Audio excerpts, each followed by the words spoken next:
వర్గీకరణ అంటున్నారు. చాలా మంచి బీసీలకి ప్రశ్న. బీసీ ముఖ్యమంత్రి అంటున్నారు. సో దాన్ని కొనసాగిస్తూనే అక్కడ ఉత్తరప్రదేశ్లో కర్పూరి ఠాకూర్కి భారతరత్న దగ్గర నుంచి అన్ని ఈక్వేషన్స్ అన్ని కూడా ఆ వర్గాల కోసం చేస్తున్నామనే ఒక పిక్చర్ అయితే చూపిస్తారు. పిక్చర్ వాస్తవాలు లేవా? సినిమా చూస్తారు, సినిమా వాస్తవమా? పిక్చర్ కూడా అంతే. పిక్చరే యాక్చువల్గా వెనక జరిగేది అంతే. వెనక జరిగేది అంతా కూడా ఎస్సీ వర్గీకరణ వర్గీకరణ విషయానికి వస్తారు రావు గారు. చాలా మంచి ప్రశ్న మీరు అడిగారు. వర్గీకరణ చేయొద్దని నరేంద్ర మోడీ గారిని ఎవరొద్దన్నారు?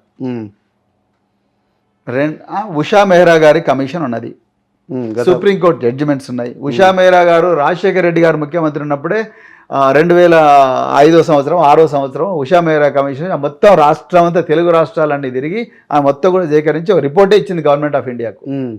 ఎవరొద్దన్నారండి? ఆర్డినెన్స్ తీసుకురండి కదా. మీకు ఓకే, మీరు అధికారం మీ చేతిలో ఉంది, అప్పుడు ఫుల్ మెజారిటీ ఉంది, ఇప్పుడు ఫుల్ మెజారిటీ ఉంది, ఎందుకు మీరు ఆ వర్గీకరణ ఆర్డినెన్స్ తీసుకురాలే? ఇప్పుడు రాజకీయాలు రాగానే ఈ ఎలక్షన్ రాగానే నవంబర్ 11 నాడు మందకృష్ణ గుర్తుకొచ్చిండా? ఆయన నిన్ను పట్టుకునేడువా, నువ్వేమో మాదిగల క్షమాపణ చెప్ప, మళ్ళీ తర్వాత అంతా మర్చిపోయి ఇక మళ్ళీ ఎలక్షన్లు వస్తేనే నువ్వు కమిటీ పెట్టిండ్రు. కమిటీ వేసి రిపోర్ట్ రెడీగా ఉన్నది government of India, government of Andhra Pradesh, government of Telangana దగ్గర. ఎవరు వద్దన్నారు మిమ్మల్ని? ఏ రాజ్యం వద్దన్నది? ఏ తెలుగు ప్రజలు వద్దన్నారు? మీరు చేసి చూపించండి మీకు దమ్ముంటే. వద్దు. సో ఏంటంటే ఇదంతా కూడా రాజకీయం. అయితే మరి నేను ఇంకో మొన్న కానీ ఎవరో పెద్ద మనిషి అయింది, అదంతా బాగానే ఉంది కానీ రామాలయ నిర్మాణానికి మందకృష్ణని పిలిపించింది రాని. ఓకే, మీకు అర్థమైంది ఆ పాయింట్ కదా? అర్థమైంది. సో ఎక్కడ అవసరం ఉందో అక్కడ వాడుకుంటారు వీళ్ళని. సో మందకృష్ణే బీజేపీ కోటేయండి అని అన్నారు కదా, ఇప్పుడు ఆయన ఎంపీగా చేసే అవకాశాలు కూడా ఉన్నాయని. చాలా దురదృష్టకరం. ఆ స్టేట్మెంట్ దురదృష్టకరమా? ఎట్లా బీజేపీ నిజంగా ఆయన లైన్ ఏంటంటే, ఇప్పుడు నా పోరాటమే వర్గీకరణ అయినప్పుడు వాళ్ళు ఇస్తామని అన్నప్పుడు చలో వాళ్ళకి సపోర్ట్ చేసిన. 2014లో ఎందుకు ఇవ్వలేదు? నరేంద్ర మోడీ గారిని నిలదీయాలిగా మందకృష్ణ. ఫస్ట్ వెంకయ్య నాయుడు గారి కాళ్ళు జంతర్ మంతర్ దగ్గర బహిరంగంగా మొక్కారు మందకృష్ణ గారు. మా వర్గాలకు వర్గీకరణ కావాలని మొక్కారు మందకృష్ణ గారు. సో మొక్కిన తర్వాత మరి వెంకయ్య నాయుడు గారు నరేంద్ర మోడీ గారితో మాట్లాడి ఎందుకు వర్గీకరణ ఆర్డినెన్స్ తీసుకురాలేదు? ఎవరొద్దన్నారు?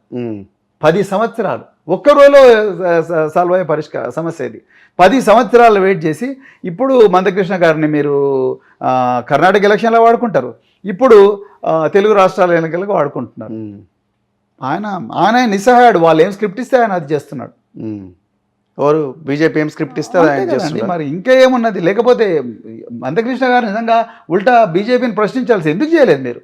ఆయన ఎంతసేపు తెలుగు రాష్ట్రాలను మీరు తీర్మానం చేసి అసెంబ్లీ తీర్మానం చేసి పంపించండి అంటున్నారు. కేంద్ర ప్రభుత్వం ఎంత పవర్ఫుల్ అండి.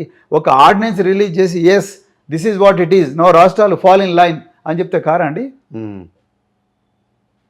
మీ చేతిలో ఉంది కదా, సుప్రీంకోర్టు జడ్జిమెంట్ ఇచ్చింది, మీరు రాష్ట్రాలకు పవర్ ఇవ్వండి, వర్గీకరణ చేసుకునే అధికారం మీదే అని చెప్పి ఒక ఆర్డినెన్స్ ఇవ్వమని చెప్పండి. రాష్ట్రాలకు ఎందుకు ఇవ్వట్లేదు? ఎవరు ఇష్టం ఉన్న వాళ్ళు చేసుకోండి అంటే చేసుకోరా? ఇప్పుడు బీసీ వర్గీకరణ ABCDEగా చేసిండ్రు, రాష్ట్రమే చేసుకున్నది. తమిళనాడు 9th షెడ్యూల్లో పెట్టుకోలేదా? ఉదాహరణ చెప్తున్నా. సో రాష్ట్రాలకు ఫ్రీడమ్ ఎందుకు ఇవ్వట్లేదు చెప్తున్నా నేను. మందకృష్ణ గారు ఈ ప్రశ్నలు అడగాల్సింది పోయి అందరి ముందర బహిరంగ కన్నీళ్ళు పెట్టుకుంటే అంటే అది నాకైతే నచ్చలేదండి.